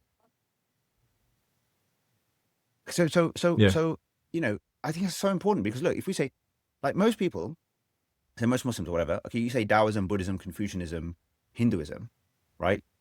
There's some combination of defense and disgust, right? Or just whatever apathy. Like who cares? Yeah, like but I think a proper orientation is fascination. What's going on there? What is it all this? And what does it mean for Mm, as far as God is concerned and the world is concerned and existential questions are concerned? Because these are not just nothings, right? yeah. What do these things tell us? Okay, without getting into the detail of all that, because that's maybe for another time. The point being, though, is that on examination within these various things, if just as the practitioner of a certain martial art, if integrating and looking at and other martial arts, will see and find and identify things which are incredibly powerful, incredibly useful, aiming in the same direction as what he was trying to aim with fundamentally from his martial art, but complementing and powerfully like integrating with his martial art. By the way, this is the history of religions. This has always been Mm, happening. So your so-called mm, Islam today, it has integrated a lot of different stuff over time. And there's mishmash of loads of things going on everywhere. My point being is that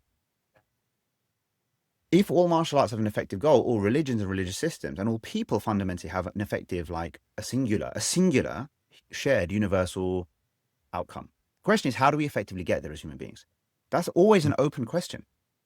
in my opinion, in this particular time, what doesn't make sense is for us to, like, I'm not saying don't belong to a tradition, but just realize what you're doing. Belong to a tradition, like you pick up a martial art. When you pick up a martial art, you don't think this is better, this is worse. This is what, you just concentrate and you try and master that discipline. But the true practitioner and the ultimate warrior, or if you want to say the one who's able to deal with the wider situation, somebody who is what? They are adaptable, flexible, right? You do not get anywhere in MMA if you can rigidly stick to a single discipline. If the guy on the other side has a different angle, you're going to have to mix and match. You might come dominantly from this angle, right? But you're going to complement with different things and different techniques, okay? And I think that's the point. If truth is the objective, God, right, wisdom, reality, of all these values that precede, sort of sit underneath and also supersede, like labels and identities and religions and groups and tribes and whatever, if that's what we're actually about, then what we need to do is a completely different approach to say, okay, we want to be devoted to God or aligned with the one reality or, connected to the ultimate consciousness or whatever word you want to use. It doesn't really matter. Yeah. The point is we want to be on track. We want to be doing what we're supposed to be doing as humans, figuring out what that is, where we're supposed to be going, how we get there. And let's be open about the effectiveness of the different things that we know now from our traditions and history and cultures and whatever, but in an open way, because we don't have a choice but to do that in a global, universal way today, right? There is no, and the more we hunker down and say, no, it's just this and this, and it becomes, this defensive stuff, one against the other where dialogue is just performative or just for the sake of, I don't know, ticking a box of some sort or whatever, right? No, there needs to be shared alliances of virtue and value and devotion, right? Not like a completely divided up labeled things which just are unhelpful and don't allow anyone to be affected. Yeah. Okay, awesome. I think that was a good you mentioned you have a couple of points that you wanted to still bring up. I'll let you obviously just round up and say whatever you want to say or share any reflections from this, and then I'll just give a segue into maybe how we can continue this conversation next time, just to finish up. But yeah, you go first. Okay, sounds good. Yeah, man, there's so much. Just based on some of the stuff you just said at the end, like, I think what you were saying is more around. I think there's a narration of the Prophet Muhammad, peace be upon him, in which he says he's reported to have said like that knowledge or wisdom is the something property of a believer or something of a believer, a right of a believer. Oh, there's one narration that says, wisdom is a lost property of the believer. Yeah. Yes. And essentially wherever he finds it, he takes from it, right? Meaning that, like, it's like you could read passages in the Bible, Old Testament, New Testament, and you can feel that closeness, connection to God. You could be very impacted by it, spiritually, etc. So I take lots of practical benefit from it. But the thing is that I think there's many still follow-up questions and clarifications needed. Like, essentially going back to the whole Islam is not a religion, right? And Islam it's almost like, is the goal here to just strip down everything to the very, very fundamentals and basics? And that's essentially what Islam is, No, but you can't do that and then end the sentence with, and that's what Islam is, because the language is still wrong. What we're trying to do is we're trying to figure out what's the starting point. The starting point is one God, one reality, purposefulness, mind, capital M, behind, through, existence, intelligibility, and a sense of purpose. Okay, so that is an expression of like the shared starting point for human beings. Okay, meaning I'm not saying that's what is the case in truth, but I'm saying, like, if you don't share that much, like, then there's work to be done even to get to that starting point, right? Why is that important? Because that's giving you a shared framework at the broadest possible level that's opening you up to this possibility of starting to agree on destination or destinations, modes of travel, right? And basically now and then getting on with the journey. Okay? Yeah. So what I'm trying to say is that let's do it. So let's just bring it into life. Okay, what are we trying to do here as human beings? What's the point of it all? What I'm trying to say is that us being able to articulate and re-articulate and be open to different articulations as well of in and around these fundamental questions is vitally, critically important, because if what we want to do is achieve over time, which is, I think, necessary to deal with all of the problems confronting human beings at the moment, if we don't have a synthesis or some sort of shared synthesis of our basic understandings, which is why that prophetic thing is so important in its example. Because what was he trying to do? At the end of the day, he saw this messed up society, this whole mix of practices, beliefs, identities, tribes. Okay, that's what he saw. Literally what we are seeing. What did he do? Lowest common denominator. Yeah, lowest common denominator. Like, come out of all of this, lowest common denominator, and let's rebuild, and then let's build Right. from here. And then what he also did, of course, is to show how to build a community within this broader thing that starts to be reflective of that, but always with the whole thing in mind. Okay, what I'm trying So to say is Iqbal, that yeah, in today's day and age, we need to. That's what we need to do, basically. But in our context here, which I think is similarly a prophetic thing, if people look closely enough, is that what's good out there is affirmed. It's not good or bad because it's Christian or Jewish or Muslim or Buddhist or whatever. It's good because it's good, and it's bad because it's bad. Mhm. Okay, Mhm. and so let's just deal with that, right? But I'm saying the effort, Yeah. I think, needs to be we're not trying to globalize or spread Islam. We're trying to Mhm. globalize and spread alignment to reality in a way that affords flourishing, submission to the divine, devotion to the divine in a way that affords human well-being. That's what we're trying to do. Yeah. Right. So, I mean, so what I'm saying is what you just said, the last sentence you just said, is that not basically what Islam is, No, it's not, in a because what is sense? Islam? That's the point. There is no Islam that can be defined as one thing. There are as many Islams as there are Sure. Muslims, if you're going to use that thing. Mm. So it isn't. Okay. That's the point. Then it's like, which Islam? Who's Yep. Islam? Yeah. Sufi The other Islam, thing, Barelvi Islam, yeah. like what Islam, right? Or the whole. Then if you Mm. say, well, the whole range of it, yeah, all of the tradition, the breadth of the tradition. But then all of a sudden, it's like, well, so then what is Islam? Then it's just this whole like breadth of stuff. Okay, then you've got the same thing, which is what you're basically saying. Well, it doesn't matter where within this you fall. But then I think it does matter where within this you fall, because there's stuff that goes on within so-called Islam that is Mm. frankly antithetical to devotion to God, Mm-hmm. Yeah. right? So then Yeah. again, yeah. Yeah. And then final question, and then you can close off. So, what if you mentioned articulations, right? Different articulations. What if the articulation or a particular articulation is clearly sort of fundamentally against the, like you said, this pure devotion to God, right? So, and this is again No, but do this you is mean why the I brought up articulation or the shirk. practice here? It could be No, both, but you mean a practice or someone's belief or a practice? Yeah. right, right, yes. And what I'm saying is that when someone articulates something, whether in belief and or practice, that's clearly that's shirk. Like that's associating partners with God. What they're doing in belief and or practice is associating partners with God. Like obviously that's not okay, based on the fundamental Well, premise that. think about it. Okay, look, whether it's existentially okay or not okay is separate from, like, can I ally? Can I ally with this person? Can I see this as my fellow human being without making a distinction? Right? There's so many other differences between me and this person. That's just one of many other differences. There might be all sorts of Mm, other differences. The question is, where are we going, and are we going somewhere together? Now, so this is my fellow human being, or it could be fellow citizen, right? I can be aware of a distinction, right? But I don't need to then force that distinction further to mean something more than it means. I will assess it on its practical consequences. So if there's a whole bunch of mm, people who basically say Jesus is the Son of God, Jesus is the Son of God, I'm saying, okay, cool, all right, cool. So what should we do about poverty in London? mm, What should we do about social media usage amongst teenagers? Okay, mm, these are all central, just as central as any other question as to devotion to God, right? Establishing devotion to mm, God, establishing human flourishing, aligning with reality in a way that makes sense, right? Avoiding a total dehumanization and upholding what it means to be human, which is to align oneself, therefore, with God. Okay. The mistake, that's what I'm trying to say in this whole thing. The mistake is to start with the belief, the stated belief, and think that's the basis upon which everything has to be organized. Why? Who said? mm. Right? Gotcha. All right, let's just take it even further, right? Like the person is a homosexual, okay? They also kneel down every day and say, our Lord Jesus, A, B, C, X, Y, Z.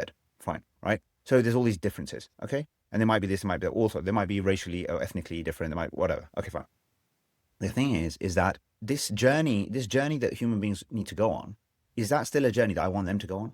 Yeah, right? Is that a journey they want to go on? If it is the case, meaning in the broadest sense, yeah, that we want to move things to a positive way, fine. Then we do what we do on any journey, right? Is that if there's division in the group, okay, we talk it out, We figure it out. And then, yeah, people might break off. But we're going to break off on substantial terms, right? Meaning in terms of how it's affecting the way forward. Because what you can't say is, look, if you say to someone in their natural journey, look, you're doing this, right? I don't like it. I don't like what you're doing. But he's saying, but why is it? It's not, I mean, what's your problem? Like, we're going together. I'm helping. I'm still doing stuff in the group. I'm helping the group. I'm being useful. I'm trying to, like, I'm totally on it, right? In terms of where we're all getting to. So we have to differentiate between that and another thing, which is where, like, the thing that you're doing, you're actually harming our possibility of getting to the destination. Okay. Now you've got a problem. Then you can sit and discuss that. And we have to be open to the fact that we also might be harming getting to the destination. The fact that I call myself something, again, it's like the labels in the groups on the journey. That's why the analogy works well. I'm talking about, like, say, a hike or collective hike or big groups going on a long expedition over many days, weeks, even. Yeah. Like this kind of analogy. Okay. For people, humans going through life to get to a certain destination. Again, why does it matter that, like, the fact that they call themselves different things? You've got the red shirts and the blue shirts and the green shirts. Like, what the heck? Like, if that doesn't mean it, like, why? Right? Like, so it's one group. It's one set of human beings. Okay. I'm not saying that there aren't bad actors and there aren't problems and there's not evil, right? But at least if we skip the label bit, we can get to the substance. Then the Muslim who is an oppressor, the Muslim who is, a wrongdoer, the Muslim who is actually causing harm, the Muslim who actually has many gods besides God, is just as much of a problem, right, as the Christian, the Jew, the atheist, the whoever who manifest kind of similarly problematic things. Yeah. But also the other way around, though, right? The so-called whoever, right, who is actually really someone to align with, very sincere, wants to, and it can be on partial things, right? There's room then for collaboration, mutual understanding, work together. So it's one community, one people, right? Remember, in the Revelation, the kufr, the denial is a kind of a denial which is not just a denial of belief. Yeah, shirk is not just a belief point. Nifaq is not just belief. Hypocrisy is not belief. All of these things are associated with bad actors, practice, that what they do. They are actually causing problems. They are yasudduna an sabilillah. They're actually diverting people off the course. Yeah, that's typically how it's characterized. So that's all I'm saying. I'm saying that that's a better way to frame it. And this obsession with labels, I think, it really badly obscures, again, as I said, truth and human relationships and our ability to get where we get to. And importantly, because look, all of this conversation is not theoretical. It is really, I personally feel, given my assessment of the way the world is and what's going on at the moment and the various threats that human beings face, like, I feel this is an absolutely foundational, fundamental thing that we need to figure out and get right.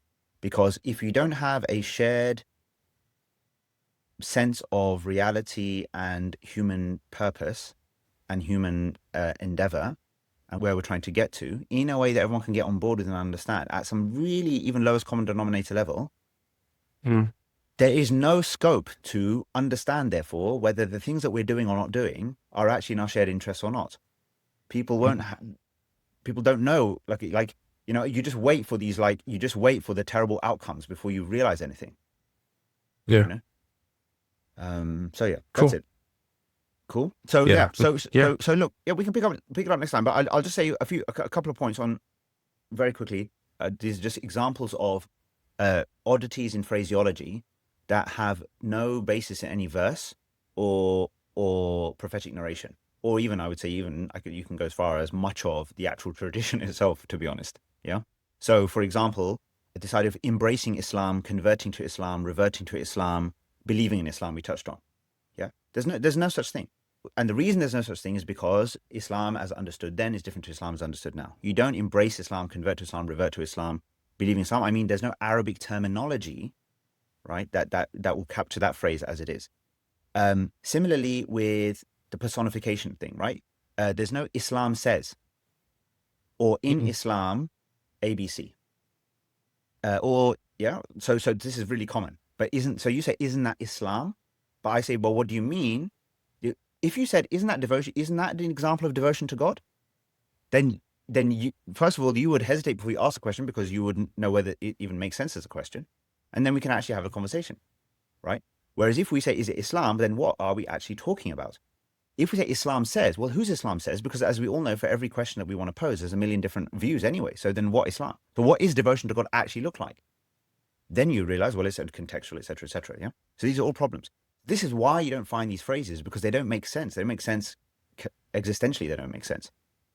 A big problem is like the idea of being religious, or like Islam itself has been understood more so as a set of beliefs and rules, not as internal states. And there are so many internal states or that we can talk about as what's involved in this, in more from an emotion, like an emotional state, a heart-based state, essentially, and also a thing about attention and direction, as opposed to just like sort of statements read off and just like, I do this, I don't do this. Yeah. I mean, look, at the end of the day, right? Like, we know that the number one or the two top things that people associate with what is Islam as far as what you're not supposed to do. Okay. What are the two things every Muslim doesn't do? Shirk, number one. No, I'm not talking some theory. I'm saying culturally speaking. Oh. Culturally speaking, in a cultural sense, from a habits perspective or prohibitions perspective. Oh yeah, I mean, drinking and eating, obviously, certain things. Yeah, no, but that's it. We don't drink alcohol. We don't eat pork. Yeah. Right. And what I'm trying to say is these have become like prime symbols, right, of what it means. I'm not saying these are not important things, right? But Frank, in the grand scheme of things, yeah, these are. If you look at the whole thing about what it means to devote yourself to God, these are tiny aspects of the picture, right? But these have become dominant aspects of how it's been culturally understood, right? And so what I'm just illustrating that as like from a more cultural perspective. Okay, we talked about like Islam versus the West. You have narratives, okay? All the political narratives. Islam is a threat to the nation. Well, submission to God is a threat to the nation. If they understood it that way, if people spoke that way, if we frankly just dropped it, all this terminology, we wouldn't have the problem. No one could say that, because what are they talking about? Well, I don't know what you're talking about. Like, what do you mean? Like devotion to, like, what is this thing you're talking about? Please. Yeah. So if we all start become mystified about it, it actually has a lot of benefits, because all of a sudden there's no such thing as Islamophobia now. We will have to go into arguments about, right? Because you can't help, because what? Like, I have a fear of devotion to God. Okay, well, let's talk about you. Let's talk about your problem then. Like, I'm here to help you. Like, what's up? Yeah. Like, I'm not the victim now. Like, you've got a fear of devoting yourself to God. So let's talk about it, right? Like Islamism, political Islam. Yeah. Practicing Muslims, good Muslims, bad Muslims. None of these phrases, again, none of these phrases are in any verse, any narration, right? But we're using them all the time. So that it suggests that the way we're using them, you can't, what do you mean? Like, you're a practicing Muslim. I'm practicing devotion to God. Like, either you're devoted to God or you're not. I'm a practicing devotee. Like, this looks like, it's tautologous, meaning unnecessary. You're just saying the same thing twice. Yeah. You can't, so I'm a non-practicing devotee. Come on. So you're not very devoted, are you? Yeah. Right. Yeah. Tell that to your wife. Yeah. I'm no, I love you. I'm a practicing lover. I'm a non-practicing lover. And then you have the word Islamic. The word Islamic as an adjective is nowhere in any verse nor in any narration. But now we use it all the time. Islamic history, Islamic finance. We talk about the notion of, is it Islamic? What we mean by that, I think what we're trying to get at is somebody might mean, does it fit the rules? But what they really want to be getting at, I would hope, is it good? Is it right? Is it wise? Is it sensible? Is it fair? Is it just? But then why don't you just ask that? Because otherwise, if you say, if it isn't Islam, is it un-Islamic? But then again, you're using terminology that is like, well, but what happens when a whole group, a nation, or an individual or a group does something which is good? Okay, now tell me, is that Islamic? And if you're going to say it is Islamic, but these people have no identification with Muslim Islam or anything else, I mean, like, then what are we talking about now? It's completely confusing. It doesn't make any sense, right? I had a discussion recently, very interesting, about Jonathan Brown's recent book on Mazalim courts, right? It's a very specific kind of Mazalim courts, right? A very specific type of court that came up in history, where, interestingly, it was a place where people could go to if they felt that they were being hard done by a single madhab, by a court that's working off the back of a single madhab, right? So you can go to this place and they were open, okay? Anyway, towards the end of that discussion, it was a podcast discussion, and towards the end of that discussion, he mentioned something really interesting. He said that a lot of Egyptian scholars, because there's a distinction between the Islamic law and secular law. And then a lot of scholars basically had the view of the fact that in the nation state era, that basically like Egyptian national law was effectively by default Islamic law, in the sense that it was like your polity, your nation. That's I thought that was so interesting, because it brings it like, whether American laws in America, laws in Britain, they're perfectly fine. Like we feel that's a good thing. Are they Islamic now? But you're going to use this, right? If you say, are they in line with what is fair and just and in the interest of human flourishing? We can agree to that. Therefore, they are Islamic, but I don't need to use that adjective because it's irrelevant. Like, it doesn't add anything. I'm trying to like connect it because I need to connect it back to a particular Arabic word and particular tradition. Why?